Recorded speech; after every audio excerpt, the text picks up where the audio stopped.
we won't show pictures till Brian's ready to go. Lord, thank you for today. Thank you that we can be together here today. And for those that we'll see online, we thank you for that too. As we gain some time from getting back from our trip, Lord, we appreciate it even more. And I realize what a privilege it was and how blessed we were to do it, and how you protected us and how you were able to use us for the sake of your kingdom by your grace. And I thank you for that. And Father, I pray that as we share, that it would be very interesting, but more than that, that the people who see the pictures and hear the experience would see a glimpse of your kingdom work halfway across the world. And we pray for them as they have had church already, and they're on Sunday night looking forward to a new week. We pray for Arthur. I think he's still traveling, and the ministry that he's had that's just been amazing, and the churches and the outreach that they've had even since we've been home. We thank you for that. In Jesus' name, amen.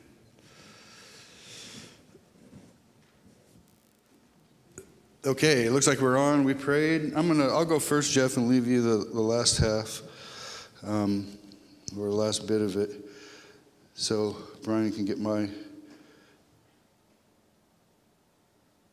computer on the screen.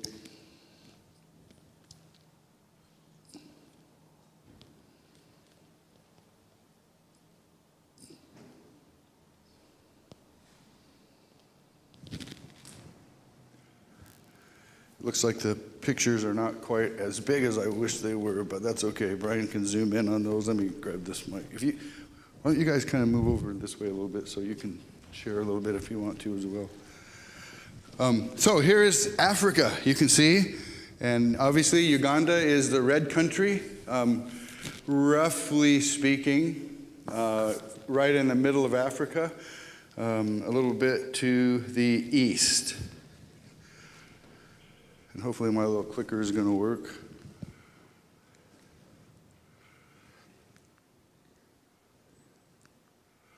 All right, there is, I don't know if it's a sunset or a sunrise, but it's from the plane. And I have to tell you that taking pictures, I took more pictures when I was a little bit bored, and you tend to be bored on the plane, so I took more pictures on the plane. What I wish I would have taken more pictures of, two categories. One category is I wish I would have taken more pictures of just the everyday things. I didn't even take a picture of our bed at the McGezzy's house, and I regret that. But I also wish I would have taken pictures kind of when things were the most exciting. Because when things were the most exciting, I was in the moment, and I didn't think about taking pictures. So some of the most exciting things I don't have pictures of, and some of the most everyday things I don't have pictures of. But here's on the plane. We got to Dubai, and that was skipping a lot. I didn't take very many pictures on the way to Dubai. Dubai is in the United Arab Emirates, right on the Straits of Hormuz, not very far from Iran, across the Persian Gulf. So we flew into there, and I had to take a picture of Carrie taking a picture of McDonald's. That's what we had for breakfast the next morning on our way to Uganda. Very interesting, in Dubai, no pork. So when you have sausage, it's not going to be made out of pork. If you have bacon, it's made out of beef. This sausage is made of lamb. And guess what? I was in a Muslim country, and I wasn't offended. I didn't expect them to have pork. So we ate our lamb sausage, and those are potato triangles that were very hot, and mushrooms and greens, and sourdough bread underneath there. And then we made it to Uganda, and we made it to Arthur and Esther's house, and we ate. And we ate and we ate and we ate. I'm pretty sure I lost about 3 pounds, but I ate about 3 times as much as normal, I think, while I was there. And we ate bananas until bananas were coming out of our ears, and I never stopped liking them. But the bananas there taste like nothing you've probably ever tasted, because they really taste banana-y, and they're really good. Here is looking off of Arthur's porch and the view, and that house is new this year, the one that's being built, and that's Dennis's house. So you hear about Dennis and Favor. They're the ones, he just texted me and said he's had communication from the U.S. Embassy, and his process is going to get a visa to come over here for several months. and he's going to come over here and kind of do an internship and for training, and he wants to learn Greek, so we're going to try to see how much Greek we can teach him in a few months. But that's his house that he's started to build. This is the Henderson family with their friend in Uganda, Marion. And we had a great time seeing Marion several times. More pictures of Marion to come. And here are the kids. That's Jesse. And they were thrilled that I brought them apples. And these apples came from Matt's refrigerator. And we were over there visiting. Sam, just on his own, what a generous heart. He ran to the fridge and gave me their bag of apples from home. So one of the things we took over there were apples, and Jesse loves apples, so we were happy to do that.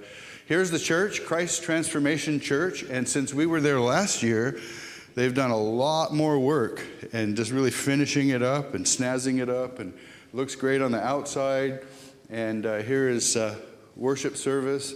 I'll give you a little taste. This is the beginning of the worship service, and where they are doing the more laid back kind of music.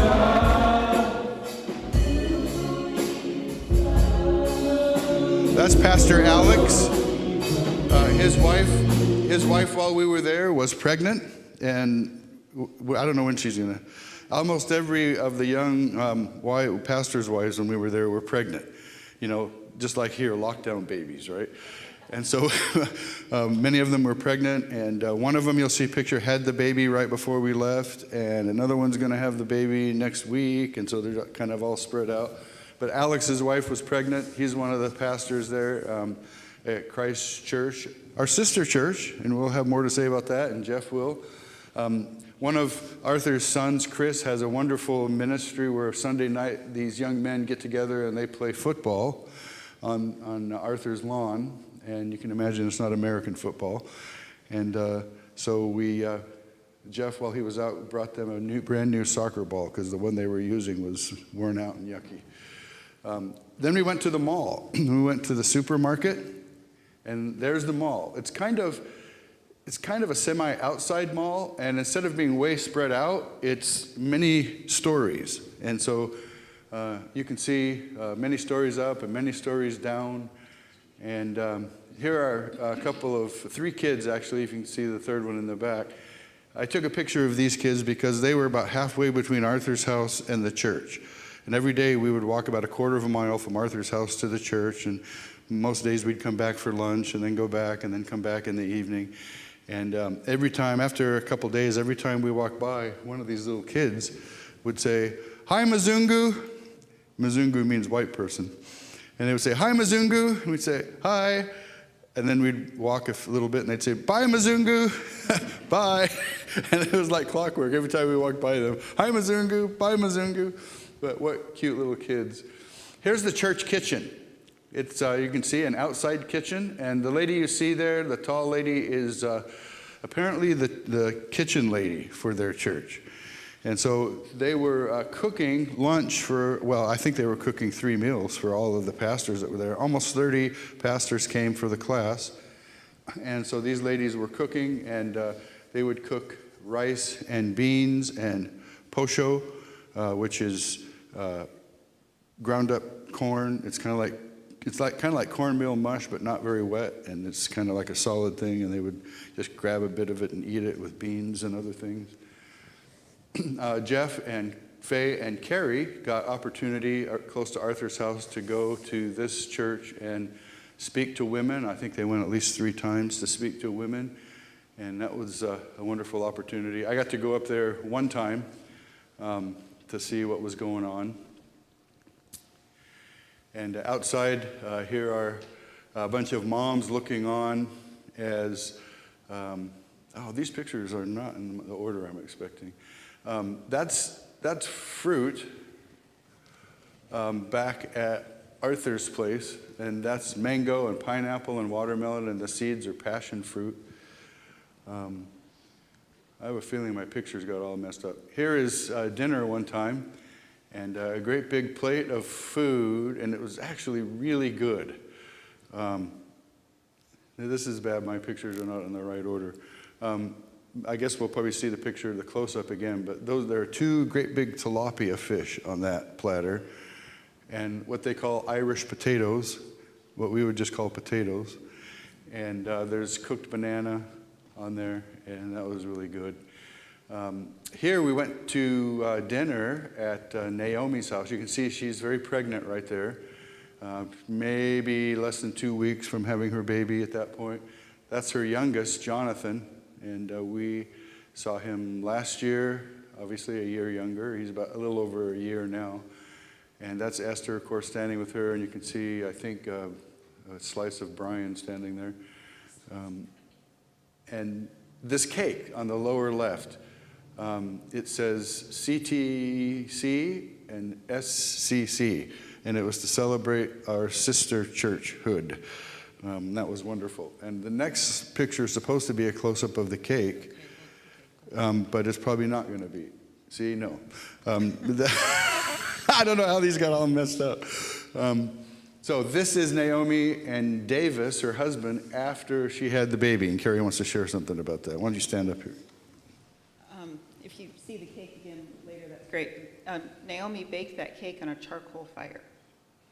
It's like, how do you do that? How do you regulate the temperature? But if to her, it's just the way you do it.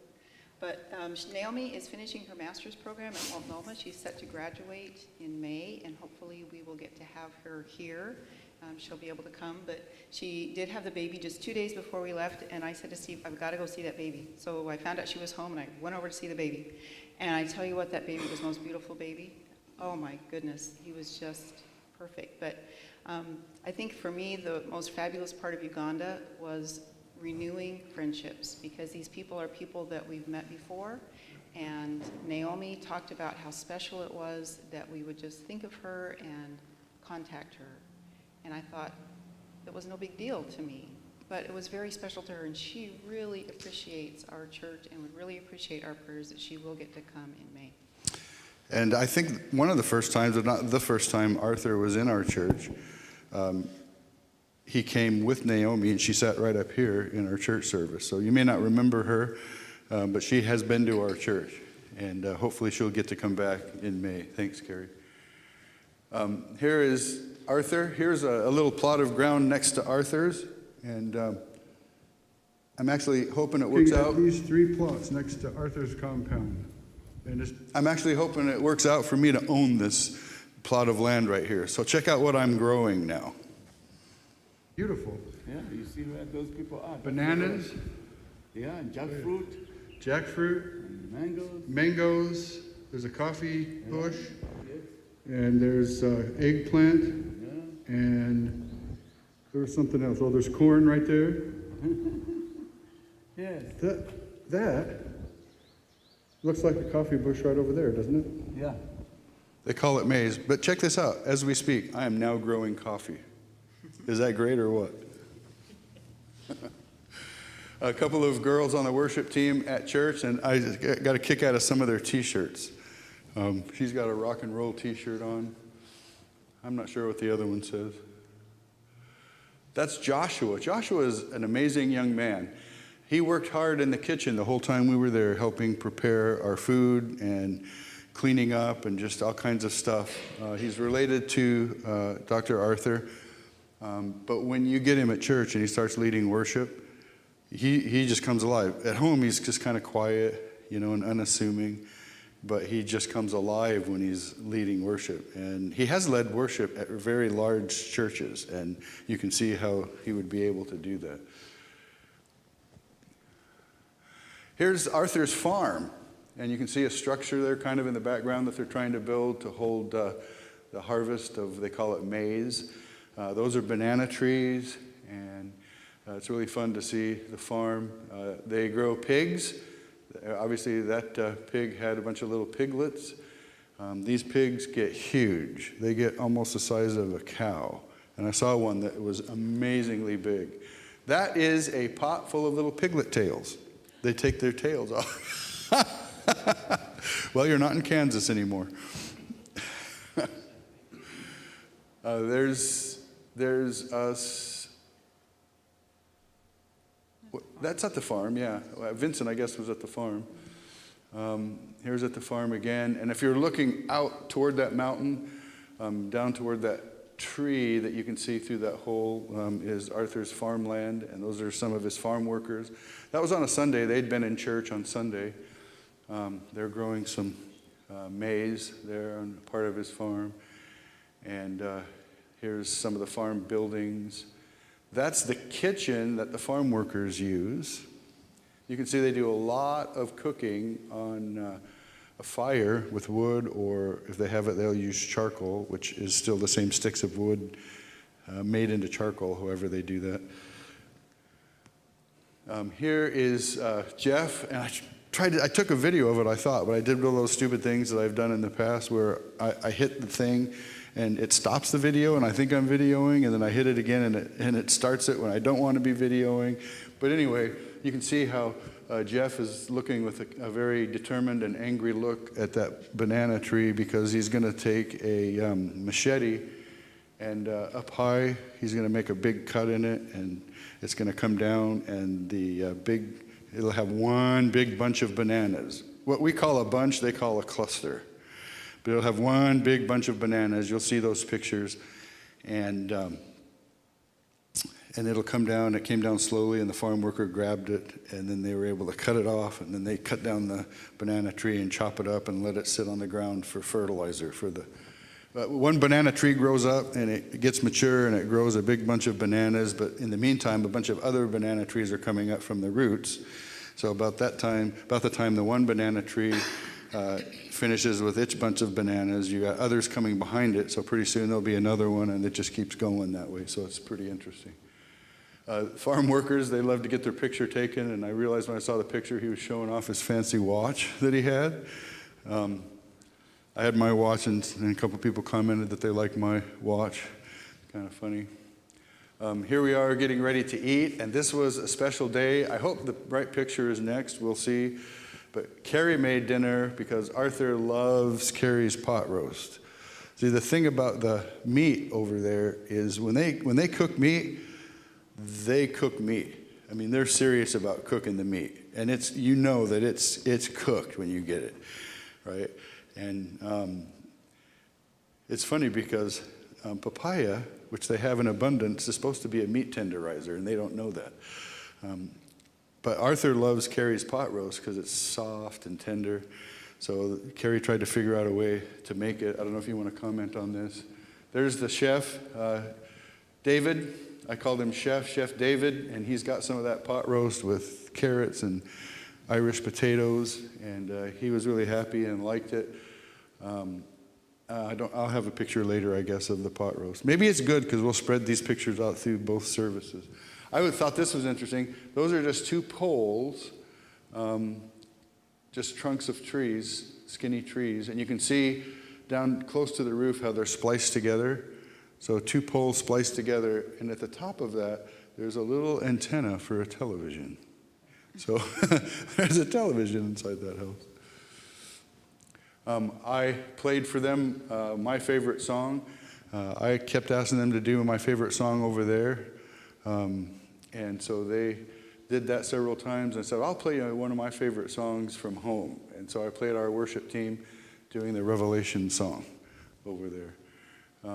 Here, I asked the students at the end of class, and these are just crazy out of order, but I asked the students at the end of class to share a significant thing that they learned in the class.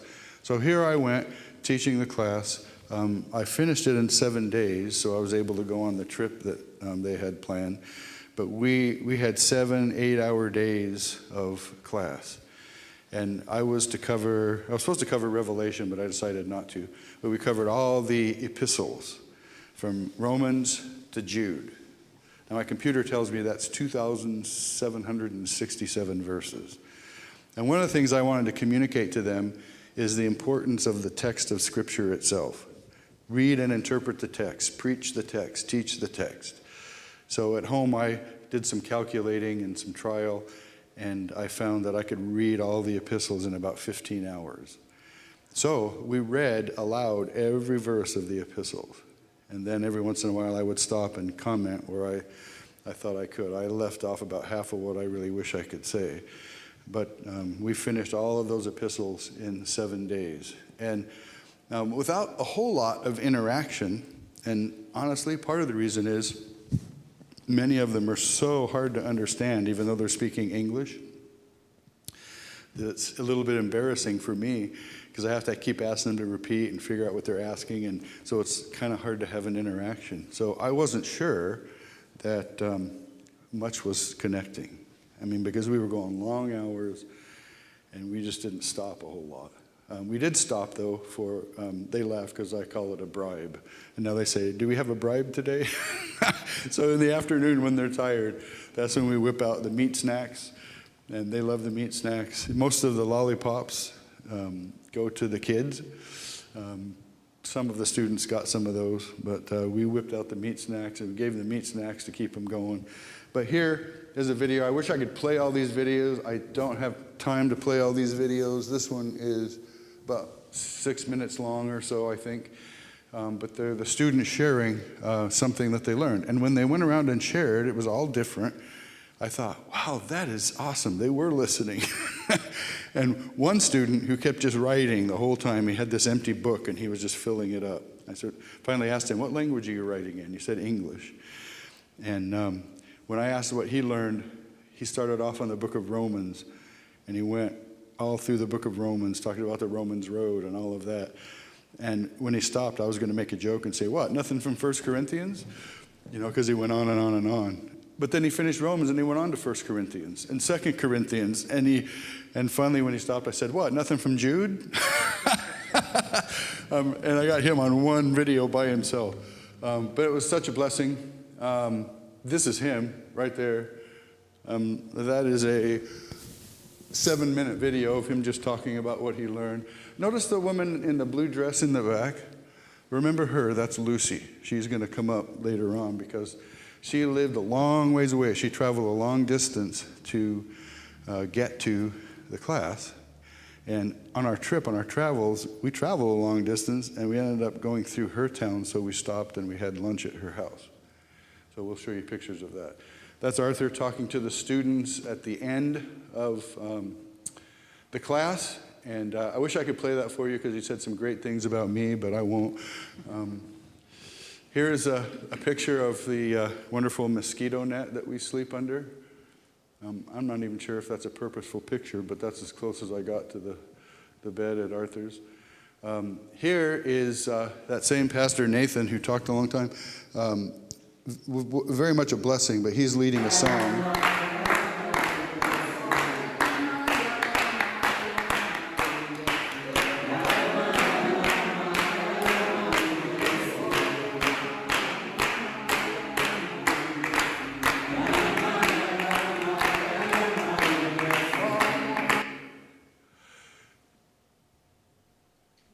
So I'm not sure what just happened.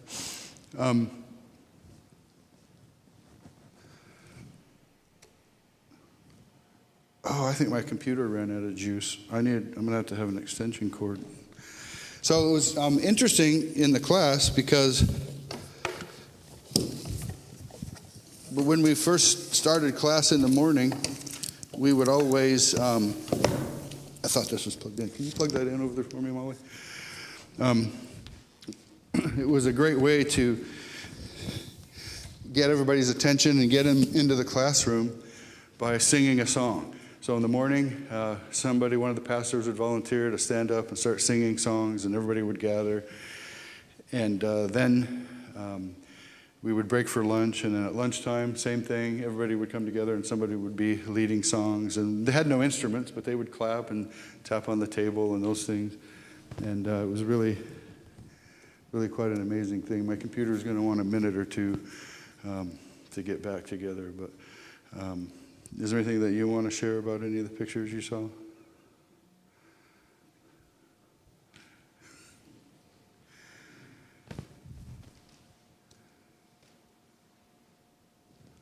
Jeff, Faye, you want to share anything about any of the pictures you saw? What did they raise the pigs for? Oh, good. Well, to sell mostly, but yeah, I think they were just starting. So I don't know if they had eaten any. Last year he grew a lot of rice, and they were feeding the pastors the rice that they grew. But I think they're raising the pigs to sell, and they have sold a few of the pigs. They got 1.5 million shillings for one of the pigs. They were pretty thrilled about that. Yeah, that's a good question. And so Arthur's got the farm divided up with his kids running different parts of it. Oh, I had to restart and everything?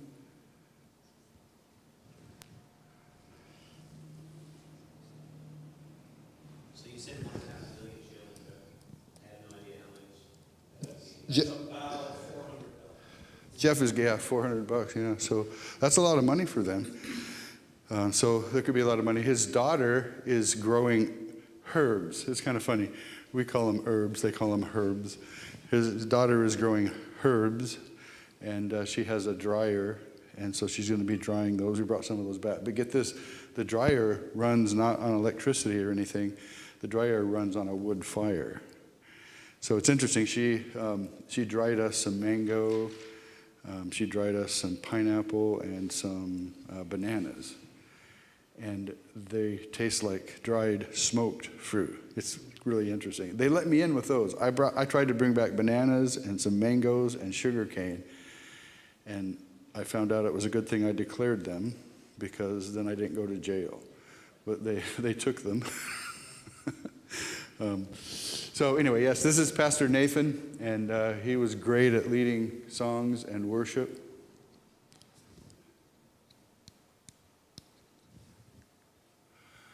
There's a picture of the class, and some of the students are not there, but that's what it looked like. You'll notice they have now a new tile floor. They did a beautiful job tiling the floor everywhere, railing there. The first year, I think the second year, there was no railing there. First year I taught up on the top part, and I made myself stay about 10 feet away from the edge, because, sometimes I fall off of this stage, but you didn't want to fall off of that one.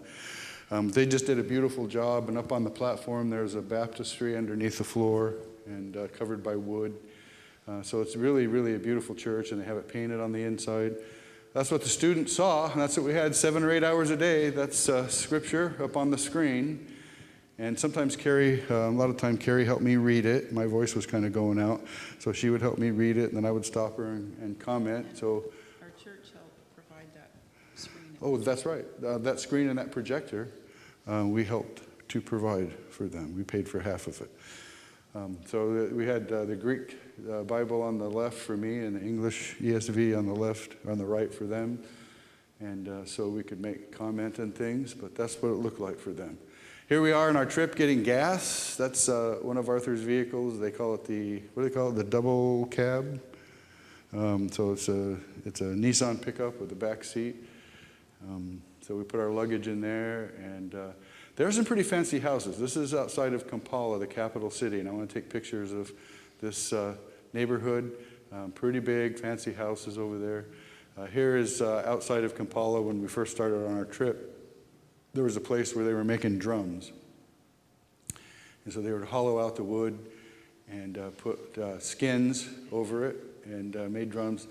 That's Arthur playing a table drum. He wants one of those for his house, so they can have kind of like church meetings in his house and play the drums and sing, and then put something over it and use it as a coffee table when they're not using it as a drum.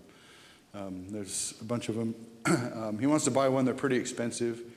I don't know if we even had room to buy one right then, but just a whole store full of drums, and I wish I could have fit one in my suitcase, but really nice looking, nice sounding drums. Here he is putting holes in the skin so they can tie it to the wooden part of the drum.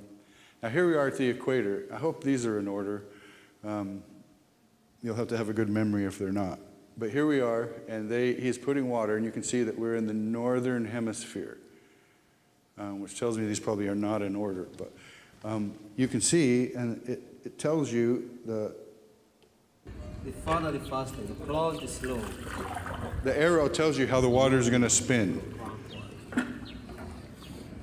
Stabilize again. Puts that in there to stop the water from moving. America, Canada, UK, What's the flower? And the Kampala. Kampala. Spins clockwise. Remember, it's spinning clockwise. The other time it was this. Yeah, the other time was until it is not clockwise. And notice, I think this picture is going to show you it's not very far to the other poles. That's the equator and that's the southern hemisphere. It's not very far between these three bowls.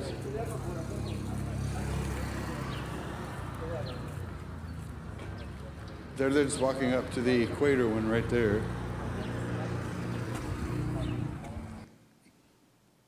So those are going to come later. You're going to get to see eventually you're going to get to see the equator and the southern hemisphere. Remember though, the northern hemisphere spun clockwise. All right, so here we are at the equator, and the equator is yellow, but I'll have to tweak that a little bit. It's actually yellow and black. In some places it's black. So there you can see the equator, and we're standing. There's Brian. There's Monday, the driver and kind of right-hand man for Arthur. Really, really great guy. That's Moses, one of Arthur's sons. Moses is getting married in July. There's a picture of the equator and my shadow. I don't have much of a shadow, you see. Here we are in the southern hemisphere, and that guy right there is carrying fish. So they were selling fish and sweet potatoes along this road. We stopped to get lunch at this place, and they sold a bunch of things, including a quarter of a chicken on a stick. So they would stick a stick through a quarter of a chicken, and they would roast it on the fire, and people would stop, and they'd bring it up to your car, and you could buy it. But I noticed Arthur always goes up and has them sell him meat right off the grill. So it came very hot to us. And here's, they put it in a bag, and here I'm holding the chicken on a stick. You can see going off to the right, the wing section. And I haven't figured out what's in my hand, but I'm pretty sure I ate it. But I don't know what it is. Roasted banana. Is it a roasted banana? I think you bought some roasted. I wish I knew what it was. It looks like a giant nut or something, but it's not. Maybe it's a piece of chicken. Here we are going down the road again on our trip. The pickup's in front of us. You see all of those beautiful bananas, the banana plantations they have on the left right there. That's a very thick banana plantation. And then you get up in elevation, and the people are far more prosperous. Everything's so much cleaner. And you see these little stalls along the road where they're selling fruit and vegetables and things. Pretty interesting. Here we made it finally to the Blue Church. There's Brian, of course, and that's the pastor in the background with his motorcycle. And here we are inside, and we got to speak there. And it was pretty hot in that church at that point. And it was kind of funny because I couldn't wait to step outside. And when we finished and I stepped outside, it was almost imperceptibly cooler, just about as hot. But it's good because there's so many slats, so many holes in the wall of the church that it keeps it ventilated, so that's good. It was like 6:30 at night, too. Yeah, 6:30 at night, and they waited there for us from 3 in the afternoon. And we didn't get there till maybe 6 or something. And so they were waiting for us, and the whole time they were just singing and having a great time. But we took a long time getting there. And then they gave each one of us, all 5 of us, watermelons. And so we got to take those back to Arthur's and eat those. And Jeff got to speak at that church. Jeff got to speak at several churches. I lost count of how many churches Jeff and I both spoke at. Faye helped Jeff speak. And so that was great. Here we are. We're looking for the mountain range. We're getting closer to the mountain range. Here's one of the towns we went through. We stopped there to get gas. And there is Arthur's Childhood Anglican Church. We went to Arthur's childhood farm. And that's the house, that's the farmhouse on that farm now. It's built after Arthur lived there, but that's a pretty nice farmhouse there. And of course there's us in front of the farmhouse. There's the back part of the farmhouse, probably where the farm workers live and those sorts of things. More of the farm. It's kind of steep there. The farm is on some steep area. That rock, you can see where it's worn away. when Arthur was a young man, he would sharpen his machete on that rock, and that's why it's worn away right there. He would sharpen his machete to be able to do the farm work that he would do. There's Monday and some of the farm workers.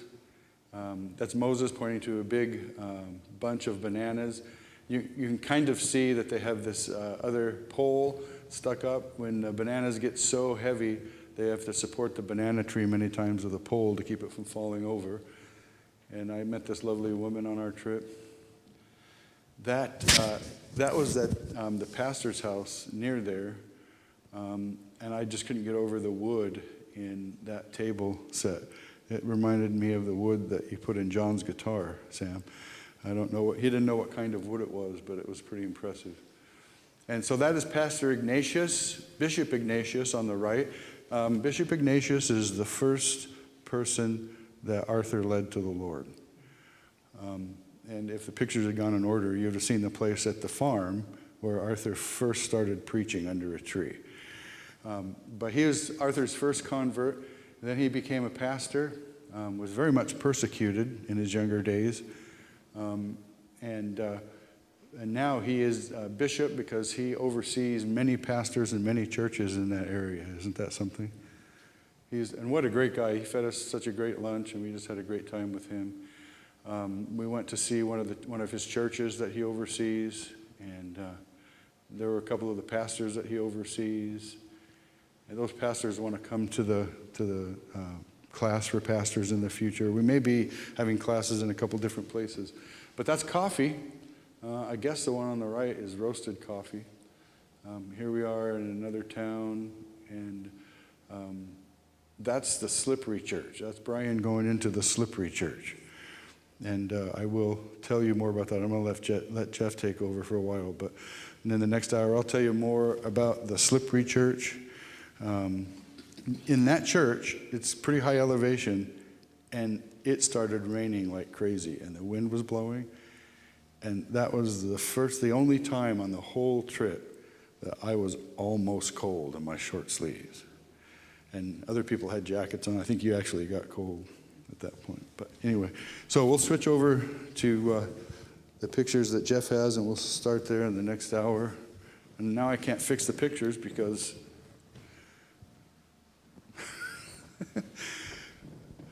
it won't work. So I think if Brian finds it, I have a video first.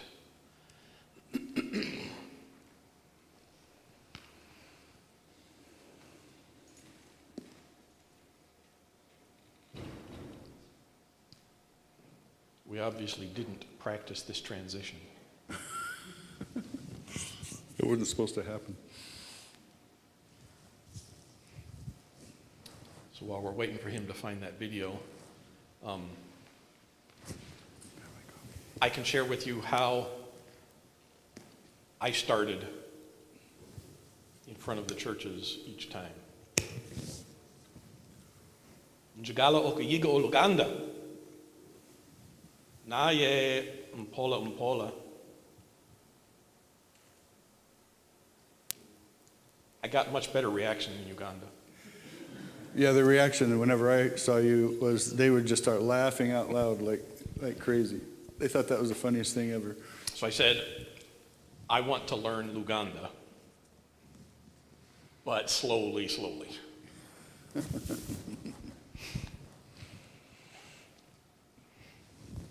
That's one of the videos I wish I would have got, because all of a sudden Jeff would break out in Luganda, and it would so shock everybody that they just laughed really hard.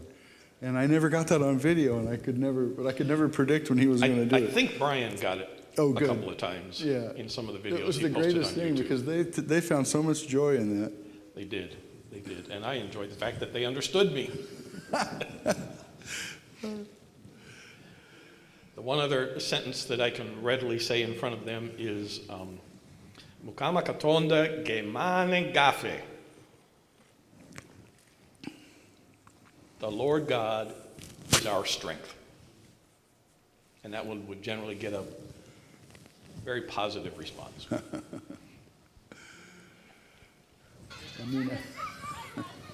All right, so watch that little boy in the white and orange.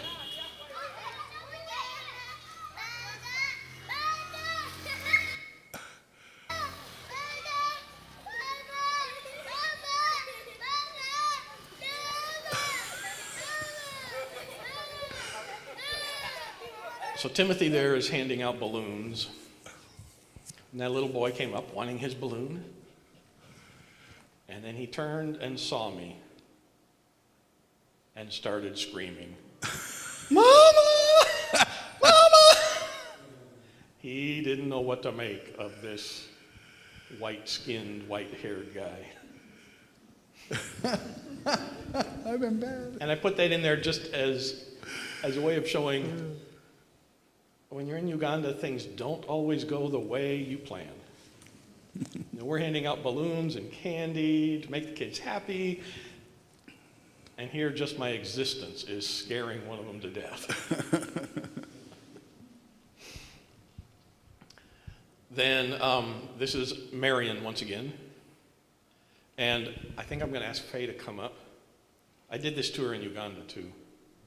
I asked her to come up. But she mentioned something that she had wanted to share about leading up to the trip.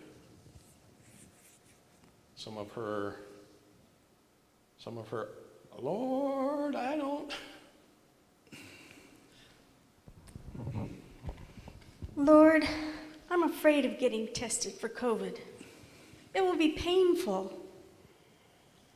My girlfriend Sabrina, of 59 years, called me and she said, "No, it's not painful anymore. I've been tested for COVID every few days because of her job. And she's also got celiac, so she's very sensitive to illnesses. Lord, I can't wear a mask that long." Well, I made it through. Blessed are the flexible. Lord, I don't have the right clothes. That skirt and this dress Marion made for me. She made me 2 other skirts and 1 other dress. Wow. Lord, I don't like wearing dresses. They'll be uncomfortable. Dresses are a lot cooler than pants. They have built-in air conditioning. They are also much better for Uganda comfort stops. We won't go any further with that one. Restroom stops. If you We could do say want. that a toilet is usually a hole in the ground. Yes. Lord, I'm allergic to bananas. We had fresh bananas, we had roasted bananas, we had matoke, which is cooked mashed bananas. So I prayed about it. Lord, help me to be able to eat bananas. And since we had 2 or 3 kinds of bananas at almost every single meal, the Lord made me not be allergic to bananas. Fortunately, I didn't have my hay fever at the same time, which is what causes me to be allergic to bananas.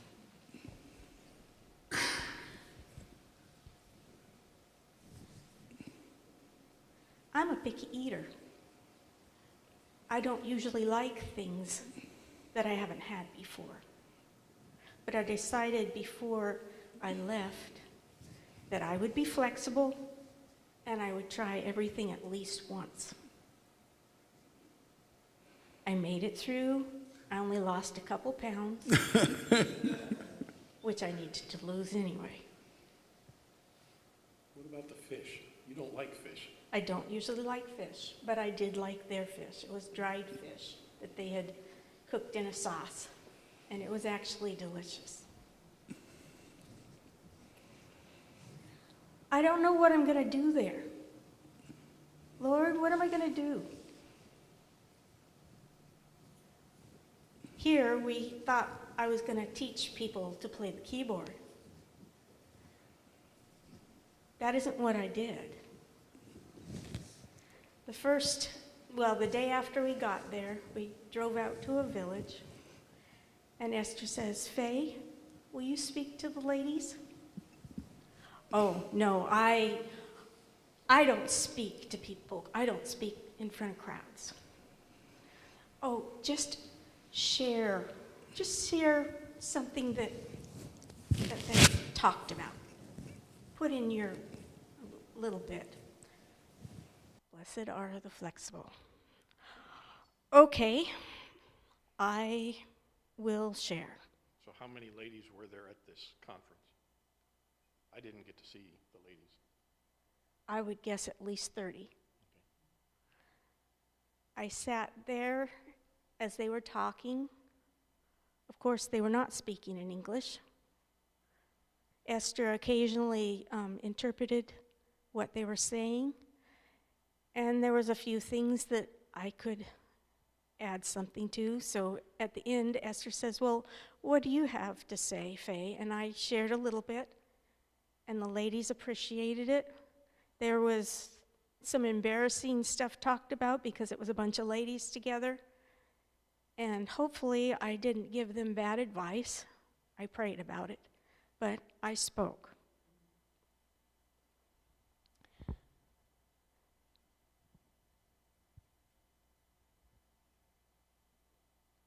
Lord, I don't have anything to say. I don't want to speak in front of people. I got to speak in front of people several times. I actually enjoyed it. So if I go back, as long as I got Jeff with me to do our interview, When we go back, I don't mind doing it again.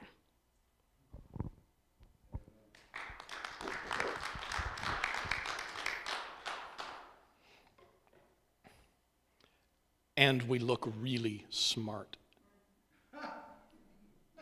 We were told repeatedly that we look really smart. This is more of what Marion made for us.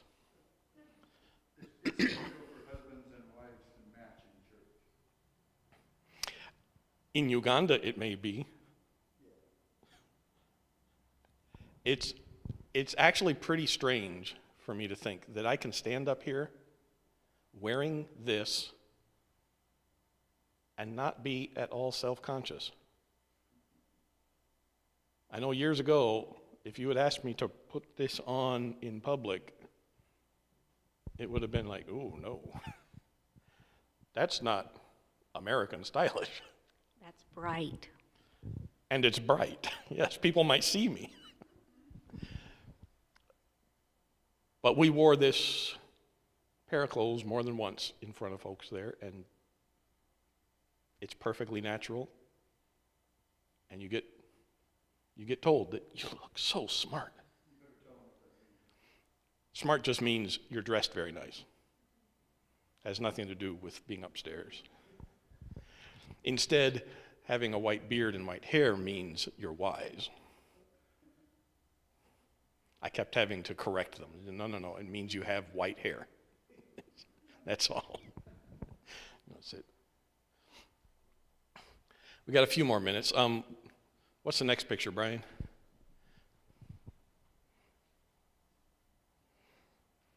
Well, this is at Arthur's house, and again, you can see that stick Pastor mentioned propping up the banana up there because it's going to get too heavy, and it'll fall over before they're ripe. Next one. Jackfruit. This is jackfruit growing on a tree. It's hard to find jackfruit here. And I hate to say it, it's not worth finding here. It tasted okay. I bought one last year after I got back because I hadn't tasted it there, but I'd seen it. We tasted it. It's like, okay, this is good, but it's not worth the money. Let's see if the next picture is the right one. So after talking with the ladies group, not the one that Faye mentioned, but another one that we went to the 3 days in a row, one of the ladies there gave me this half a jackfruit. That half a jackfruit must weigh 15 pounds, maybe more. Completely fills that sack. And was so wonderfully sweet. For those of you who have never had or seen jackfruit, inside there's a whole bunch of seeds, roughly the size of peach pits. And around each seed is a fleshy fruit that you can eat, but then they're all connected by this tough, fibrous stuff. So I don't know the trick yet, I've been told, but I haven't been able to try it, of slicing this just right so that you can then turn it inside out and everything pops loose for you. Instead, whenever I've done it, it's been a long, tedious process of trying to get these fruits out of this giant jackfruit. And they can be huge. They can be just absolutely huge. And I think they're probably about the cheapest fruit available in Uganda. You'll see kids just gnawing on, they've got a big slice and they're just working their way down through the fruit. Keep going there, Brian. This is one of the days at the ladies' conference, one of the 3 days that we went. I don't know if you can see it up there on the right side. There's a clock. It's almost 6 p.m. Each day we got there 3:30, and we didn't leave until like 6:30. I think this was the first. Was this the first day? Did you go with us the first day, Carrie? Or this? You were there all 3 days. Okay, my brain is still mush. Esther only came one day though. I can't remember whether this was the first day or the second day. Okay, so this must be the second day. Could be. The third day, there was even more ladies there. It seemed like each day there were just a few more, but by the third day, it was packed. I don't understand why a whole bunch of ladies would want to listen to me talk about Ephesians and marriage for over 2 hours and then come back the next day and do it again, and then come back the next day and do it again. But they did. At one point, we opened it up for questions, and they had questions, and it was all going pretty well. And then one of the young ladies had kind of an interesting question. Don't you want a younger wife? I was like, she's right here. Apparently, it's perfectly normal for them to suffer with a husband who's gotten tired. You know, you've gotten kind of old. You're showing wrinkles. I think I want a younger wife. And so I had to tell him, I'm a man. I got eyes in my head. I can see younger women, and I can see they look desirable. But I also know from what I've learned in the Bible and from the eyes in my heart that this is my wife. This is the one who's stayed with me. This is the one God has given me. And this is the one I want to grow old with. And they were a little shocked, but also almost cheering to hear that. I can't remember. Did I kiss you at this place? I think I did that each time. I said, this is also the woman that I can walk up to and kiss. And you have to understand, in Uganda, husband and wives don't even hold hands in public.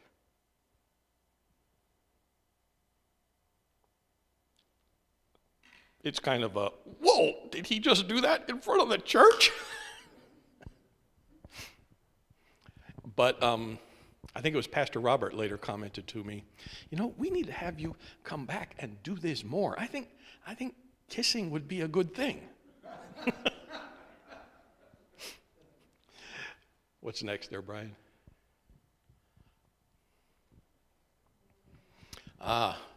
This is Naomi and Pastor Mike. Naomi was at the women's group that we went to for 3 days. She translated for me.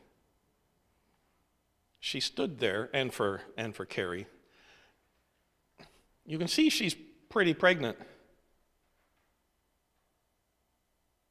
And yet she stood there for 2 or 3 hours translating. And then she asked if we could speak at her church. After the first day, I guess she went home and told her husband about the ladies' meeting, and her husband responded with, well, wait a minute. Why do the ladies get something and the guys don't? And so we were asked to come. We went to their church that he pastors. None of the guys showed up. Surprise. I had to tell them, this isn't that different than America. It's a sad thing. But we shared on Sunday in their church service, and then we went back, I think it was on Tuesday, and met with men. 4 of them. 5 of them, depending on how you count. The pastor, 2 men from his congregation, and another pastor that was a friend of his. Not very many. Kind of disappointed in that, but it meant that instead of standing up front and talking, we just pulled the chairs together in a circle and sat and had a little more back and forth. Again, I went through Ephesians, focused in on the husband and wife section and how your marriage is supposed to be a picture of Christ and the church. And then with the men, we finished up by going to Malachi and talking about how the section in Malachi where it talks about the men are covering the altar in tears because God no longer accepts their offering because they've turned away from their first wife. So we left them with that information. God's really serious about this.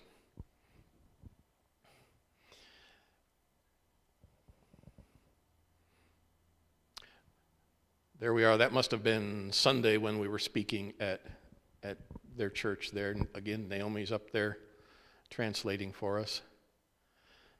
Next one.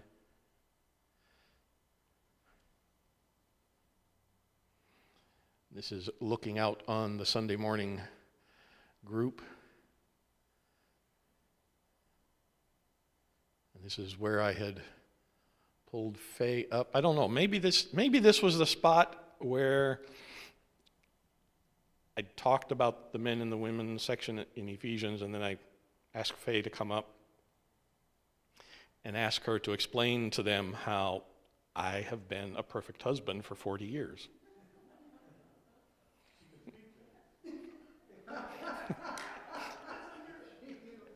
She knew what to say. She just said, no. And that caused a chuckle when everybody heard it. And then I would say, okay, so you're right, I haven't. But you have been a perfect wife for 40 years. And she would say no. after we spoke, Pastor Mike commented he'd never heard anybody talk this way.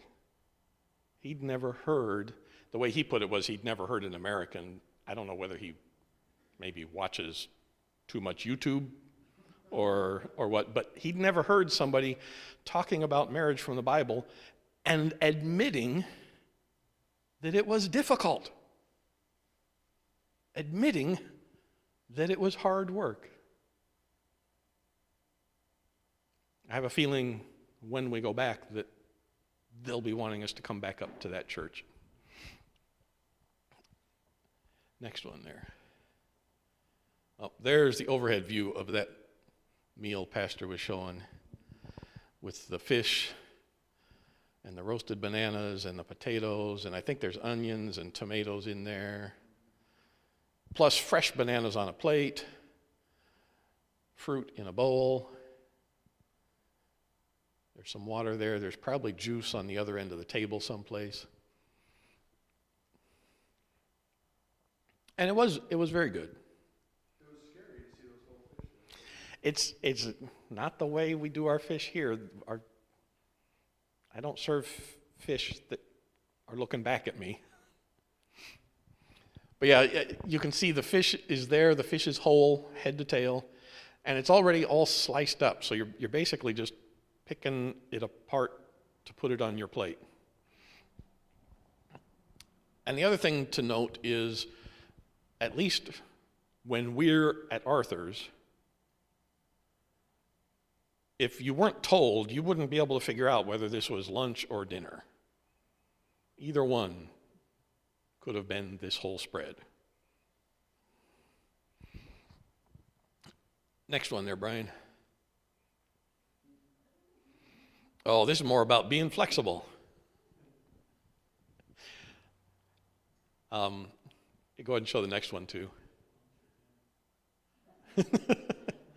This one you have to look a little harder, but the chicken's there, down in the corner. This particular chicken, Arthur's got a whole bunch of chickens, and they just run loose outside, all over the grass. But this one apparently prefers to lay its eggs inside. And so it more than once came sneaking in and would try hunting for a spot where it could lay an egg. And somebody would shoo it out, and it would run around the house and come back in. Next one.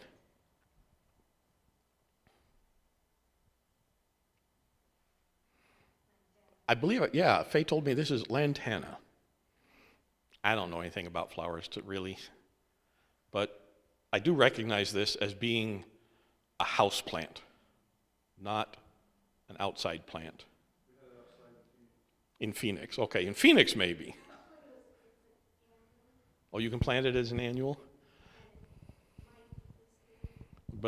But there, it grows big. Still has little tiny flowers. I think the next one's another flower. Yep. Again, no idea, but I recognize that as not being something that you could plant here in Oregon. It could be. It's not quite the way I remember them, but then who knows? I thought there was only one banana in the world until I went to Uganda and was told, no, there's 40 different kinds of bananas. Next one.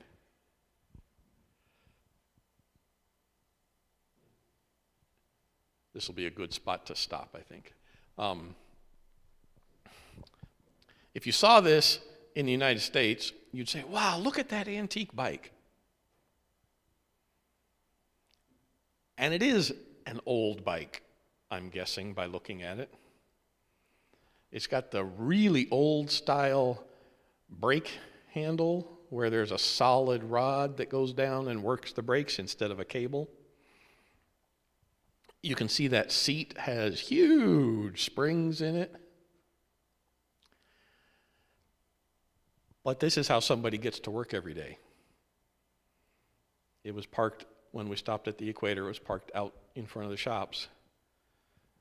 But it's the same thing. You see people riding down the street going to work. On the back there, it's hard to tell, but those are rubber straps, probably cut from some giant inner tube or something. And they use those to tie down insane, huge loads on the back of their bicycle that they're then going to ride down the road. Or sometimes it's loaded so heavy that you can't get on and you just push it, yeah. Or sometimes I would see little kids whose legs were not long enough to get on the seat and reach the pedals. But I would see them going down the road with a bicycle like this, with multiple 5-gallon water containers, jerry cans, and they're standing on one side on the pedal of the bike. And they're riding the bike on one side.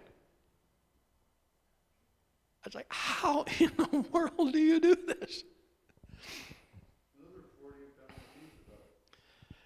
Yeah, that water weighs a lot when you fill them up, and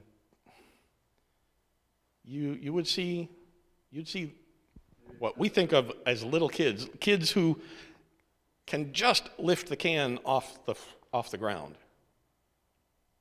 and they'll be walking along carrying one in each hand, headed who knows how far back home. So that's a good spot to stop. I'm told there's Rolex available in the kitchen. You get a Rolex, you get a Rolex, you get a Rolex, you all get a Rolex. It's a flour thing rolled up with egg inside, a chapati with egg inside. And Carrie found a recipe and made them, and she says they turned out good. So let's hurry and go to the kitchen because we only have 15 minutes, but there's African tea that turned out very authentic in my opinion. So try that, and some other really good things in there. The banana pancakes are way chewier than they are over there, but they still taste really good. So we'll pause and come back. We got to start pretty much on time at noon, so we'll go and we'll keep going. At 11, sorry. At 11, well, I'm on Africa time. At 11, so we'll come in here, do a little bit of music and communion, and then we'll keep looking at pictures.